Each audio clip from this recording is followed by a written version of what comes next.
భార్య బిడ్డల ముందే చంపేసి ఒక స్త్రీతో కూడా అన్నారంట, ఒక మహిళతోటి నన్ను కూడా చంపేయండి అంటే నిన్ను చంపము, వెళ్ళి మోదీకి చెప్పుకో ఇక్కడ జరిగిందంతా అంటూ కూడా రెచ్చగొట్టే వ్యాఖ్యలు కూడా చేశారంట. వాళ్ళు ఎలా చూస్తారు ఈ ఘటనను, ఎలా చూస్తారు, అసలు ఏం జరుగుతోంది కాశ్మీర్లో?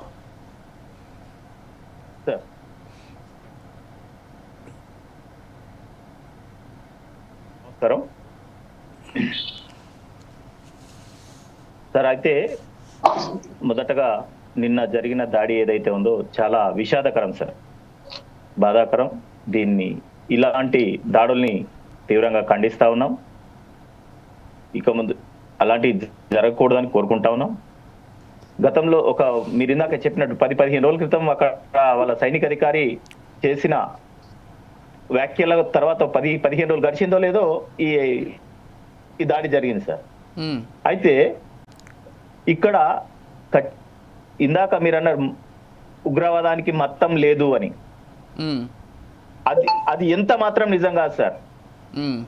ఖచ్చితంగా వాళ్ళు మతం ప్రాతిపాదికనే నిన్న జరిగిన దాడి జరిగిందండి. వాళ్ళు అక్కడ కులం అడగలేదండి. నువ్వు హిందూ ఏంటి నువ్వు ఆర్ఎస్ఎస్ బీజేపీ లేకపోతే కాంగ్రెస్ అని పార్టీల గురించి అడగలేదండి.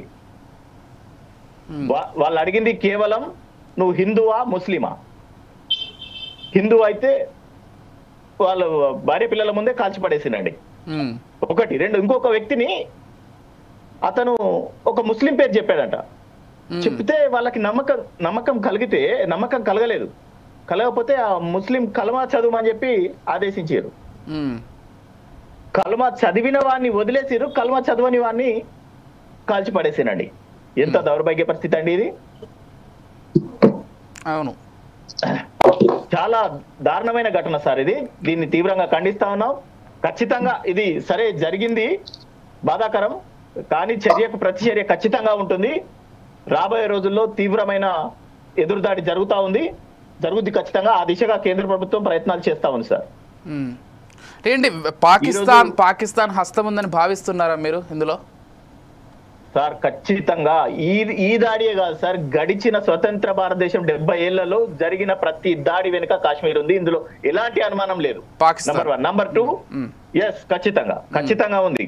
నంబర్ 1. నంబర్ 2, ఖచ్చితంగా మతం ప్రాతిపదికనే ఇది జరుగుతా ఉంది. ఇది కూడా చాలా మంది వ్యతిరేకిస్తారు దీన్ని, కానీ ఖచ్చితంగా ఇదే వాస్తవం.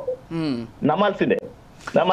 అంటే గతంలో ఎక్కడైనా బాంబు దాడులు జరిగినప్పుడు అక్కడ ఎవరున్నా కానీ చనిపోయేవాళ్ళు, కానీ ఇప్పుడు ఈ ఎగ్జాక్ట్ ఘటన చూసుకున్నట్లయితే మీరంటున్నట్లు లేకపోతే జరిగినట్లుగా హిందువులో కాదని ఐడి కార్డు చూడడం ఒకటి, ఐడి కార్డు లేని వాళ్ళని ముస్లింలుగా కన్ఫామ్ చేసుకోవడానికి అంటే ఇంకా కొన్ని వార్తలు వినిపిస్తున్నాయి. వాళ్ళ బట్టలు విప్పి సుంతి ఉందా లేదా అని కూడా చూసి చంపేశారనేటువంటి వార్తలు కూడా వినిపిస్తున్నాయి. ఇది వినబడుతుంది సార్, నిన్నటి నుంచి వార్తల్లో చూస్తా ఉన్నాం ఇది. అంటే ఎంత పకడ్బందీగా చేస్తా ఉన్నారు ఇక్కడ మనం గ్రహించాలి సోదరులారా. ఇది వాళ్ళు కేవలం హిందువుల మీద దాడి. ఇది కేవలం హిందువుల మీద మాత్రమే, హిందువుల్ని నాశనం చేయాలనేదే వాళ్ళ సిద్ధాంతం. దాని వెనుక ఇదేంటి ఇప్పుడు మీరు చేసింది ఏది లష్కరే తోయిబాకు అనుబంధ పార్టీ అని తెలిసింది. అది మరియు ఖచ్చితంగా దాని వెనుక పాకిస్తాన్, అందులో అనుమానం లేదు సార్. ఓకే, ఇప్పటికైనా ఈ మన దేశంలో ఉన్న ఈ కొంతమంది పాకిస్తాన్ ప్రేమికులు నేను పాకిస్తాన్ ప్రేమిస్తే వచ్చిన నష్టం ఏంటి అని అలాంటి కొంతమంది కళ్ళు తెరవాలి సార్. ఇప్పుడు లేదు అంటే చెప్తా మీకు, అంటే ఎలాంటి వాళ్ళు ఉన్నారో ఈ దేశంలో కొంతమంది అనేది. జమ్మూ కాశ్మీర్ ఉగ్రదాడికి సంబంధించి జార్ఖండ్లో మిలాత్ నగర్కి చెందినటువంటి మహమ్మద్ నౌషద్ అనేటువంటి ఒక వ్యక్తి పాకిస్తాన్ థ్యాంక్ యూ, అదేవిధంగా లష్కర్ ఈ తోయిబా థ్యాంక్ యూ ఈ ఘటన చేసినందుకని ట్వీట్ చేశాడంట. అంటే ఇంకా ఆ చేసినటువంటి ఉగ్రవాదికి ఈ వ్యక్తికి ఏం తేడా లేదు కదా అసలు. సార్ అది డిఎన్ఏ అంతా ఒకటే సార్. ఈ దేశంలో ఉన్నాడా ఆ దేశంలో ఉన్నాడా అని కాదు సార్. ఏ దేశంలో ఉన్నా ఆ డిఎన్ఏ ఒకటే. ఎంత దౌర్భాగ్యం సార్. వాడు మన భారత పౌరుడు. ఇవి పోస్ట్ పెట్టిన ఈ నౌషద్ అనే వాడు భారత పౌరుడే.